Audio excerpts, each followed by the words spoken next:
আসসালামু আলাইকুম আমার প্রিয় ভাই ও বোনেরা, আপনারা সবাই কেমন আছেন? আশা করি সবাই ভালো আছেন। আমিও ভালো আছি, আলহামদুলিল্লাহ। নতুন দিনে নতুন বছর নতুন একটি ভিডিও নিয়ে আপনাদের মাঝে হাজির হলাম।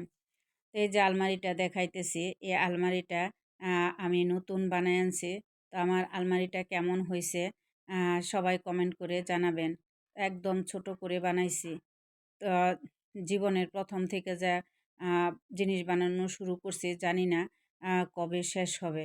জীবনের প্রথম দিন বলতে জানি না কে কি বুঝেছেন। তা আমি বিয়ের প্রথম দিক থেকে বলতেছি যে যখন বিয়ে হয়েছে তারপর থেকে যে জিনিস বানানো শুরু করছি, এখনও আমার জিনিস বানানো শেষ হয় না। কবে শেষ হবে জানি না। তো আগে যখন মা এরকম করে টাকা জমলেই কি করতো, আমার মা এটা বানায় আনতো, ওইটা বানায় আনতো। আমরা সবাই কিন্তু বলতাম যে, "মা একটু কয়টা টাকা হইলেই তুমি কি করো, এই জিনিস ওই জিনিস বানাও।" তখন কিন্তু আমি বুঝতাম না। তো সেম কাজটাই কিন্তু আমার সাথেও হয়। আমার মেয়েরাও কিন্তু আমাকে বলে যে, "আম্মু তোমার হাতে টাকা হয়, কিন্তু তুমি টাকা রাখতে পারো না। কারণ তোমার টাকা হইলেই তুমি শুধু জিনিস বানাও। প্রয়োজন না হইলেও বানাও। তোমার তো এই আলমারিটার প্রয়োজন ছিল না, তারপরেও কেন বানাইলা?" সেম কথাই কিন্তু আমার মাকেও আমি বলতাম। তো দেখেন পরিবর্তন, শুধু সময়ের ব্যবধান। কথা কিন্তু যে যাকে যত কষ্টই দিক, যাই বলুক, সময়ের ব্যবধানে কিন্তু সে সেগুলা ফিরে পায়। তো আমি এই কথাগুলা কিন্তু কষ্ট থেকে বলতেছি না। আমি বলতেছি যে এইটাই কিন্তু স্বাভাবিক। আবার আমার মেয়েদের সন্তানরাও কিন্তু তাদেরকে বলবে। সত্যি। আর আগে কি করতাম, আমরা একটা ড্রেসিং টেবিল দিয়ে কিন্তু সব ভাই-বোনে ব্যবহার করতাম। আর এখন হয় না। তো আমি এই আলমারিটার সাথে কিন্তু একটা ড্রেসিং টেবিলও বানায় নিছি। তো ড্রেসিং টেবিলটা আপনাদের সাথে আমি শেয়ার করতে পারতেছি না। যখনই ড্রেসিং টেবিলটা ভিডিও করতে যাই, তখনই আমার ফেসটা চলে আসে। তারপরেও দেখি, চেষ্টা করব যদি কোনোদিন সময় হয়ে ওঠে বা ওইভাবে পারি, তাহলে আমি আপনাদের সাথে শেয়ার করব। তো এগুলা বানানো কিন্তু আমার প্রয়োজন ছিল না। কারণ আমার আগে ড্রেসিং টেবিল আছে, ওইটা আমার ছোট মেয়ে ব্যবহার করে। তো বড় মেয়ের রুমে একটা ড্রেসিং টেবিল নাই, ওয়ারড্রোব আছে, খাট আছে, আলমারি আছে, কিন্তু একটা ড্রেসিং টেবিল নাই। তাই ভাবলাম মেয়ের জন্য একটা ড্রেসিং টেবিল বানায় নিয়ে আসি। তো এজন্য আমি মেয়ের জন্য ওই ড্রেসিং টেবিলটা বানাইছি। কারণ যখন বেড়াইতে আসে, তখন দেখা যায় মেয়ের মেয়ের জামাই ছোট মেয়ের রুমে যাইতে হয়। এইজন্য এই ড্রেসিং টেবিলটা বানাইলাম। আর আমার বাসাটা অনেক ছোট। আ এজন্য রাখারও জায়গা নাই। এজন্য আমি ছোট করেই বানাইছি। আর আমার বাড়িতে তো বিশাল বড় বাড়ি। আমার সেখানে আছে বড়, বড় খাট, ওয়া ওয়াল শোকেস সবই আছে। তো এইখানে আমি ছোট করে বানায় নিলাম। কারণ এখানে যেহেতু থাকবো, তো এখানে তো লাগবেই। না বানায় কোনো উপায় নাই। তো এইজন্য উপায় আছে, সরি, না বানাইলেও চলতো। তারপরেও বানায় নিলাম সুবিধার জন্য।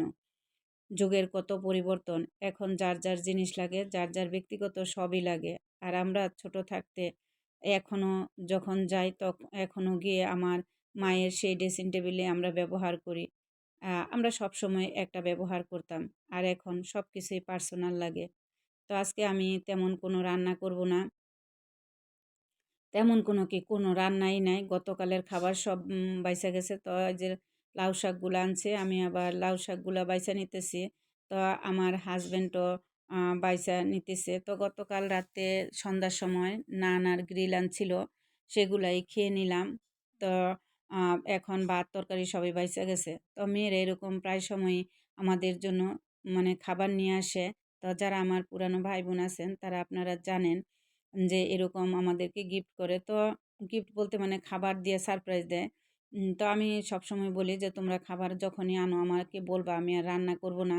কারণ বাসি তরকারি খাওয়া যায় না। বাসি তরকারিতে কিন্তু প্রচুর গ্যাস। এজন্য আমি প্রতিদিনের সবজিগুলা প্রতিদিন খেয়ে ফেলি।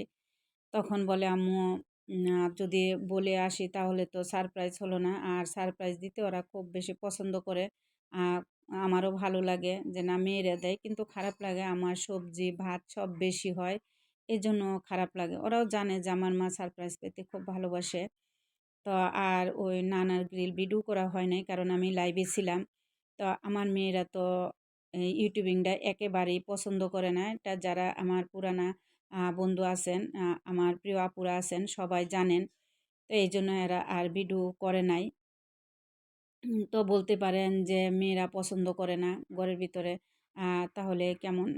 আসলে পছন্দ করে না, তারপরেও করি। আ যে আমার সময়টা কাটবে, ভালো থাকবো। তো এই যে আগের দিনের তরকারিগুলা কিন্তু আমি একে, একে গরম করে নিতেছি। তো ভালো থাকার জন্যে আমার মেয়েরা কিন্তু একেবারেই পছন্দ করে না। সবসময় মানে এই ইউটিউবিংটা নিয়ে আমাকে কথা শোনায় না। তারপরে কেমন জানি করে।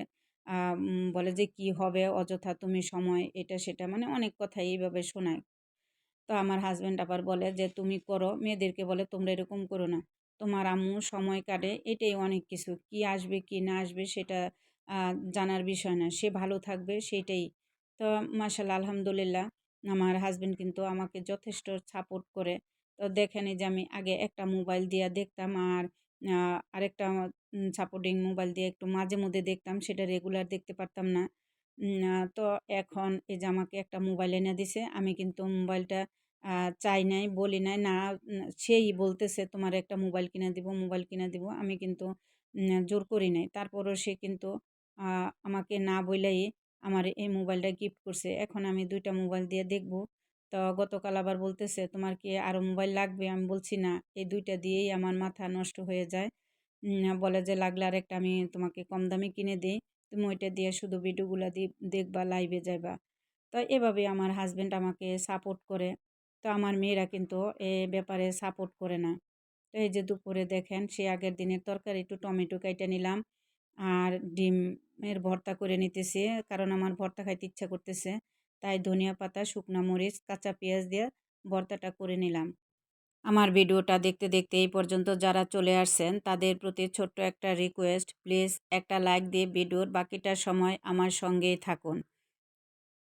আমার ভিডিওটা দেখতে দেখতে যদি ভিডিওর কোনো অংশে ভালো লেগে যায় তাহলে আমার চ্যানেলটা সাবস্ক্রাইব করে পাশে থাকা বেল আইকনটা অন করে দিবেন। তাহলে আমি ভিডিও ছাড়া মাত্রই আপনাদের কাছে পৌঁছায় যাবে। আর আমার প্রিয় ভাই বোনেরা, আমি কিন্তু আপনাদের ভিডিওগুলা ফুল ওয়াচ করে দেই আর অন রেখে বেশিরভাগ সময়ে আমি ভিডিওগুলা দেখি। কারণ বসে বসে দেখতে গেলে অনেক সময়ের দরকার। ছোট দিন কাজ থাকে, রান্নাবান্না থাকে, তাই পারি না। তাই বড় কমেন্ট করতে পারি না। যদি আমি ছোট কমেন্ট করি ইনশাআল্লাহ আলহামদুলিল্লাহ মাশাআল্লাহ এ ধরনের ছোট, ছোট কমেন্ট করি তারপরেও আপনারা কিন্তু আমাকে ভুল বুঝবেন না। এই কথাগুলার অর্থ বুঝে নিবেন। আমি কিন্তু প্রায় সময় এরকম কথাগুলা লিখে ছোট্ট একটা কমেন্ট করে আসি। আর আপনারা কমিউনিটিতে দেখবেন কারণ ভিডিওর নিচে কমেন্ট করলে কমেন্ট শো হয় না। এজন্য আমি আপনাদের কমিউনিটিতে কমেন্ট করি। তো আমার ভিডিওর মধ্যে যদি আমার কোনো কথায় আপনাদের মনে কষ্ট লেগে যায় তাহলে সবাই ক্ষমার দৃষ্টিতে দেখবেন। কারণ আমি মানুষ, মানুষ মাত্রই ভুল। তো আজকের মতো এখানে বিদায় নিতে চাচ্ছি। সবাই ভালো থাকবেন, সুস্থ থাকবেন।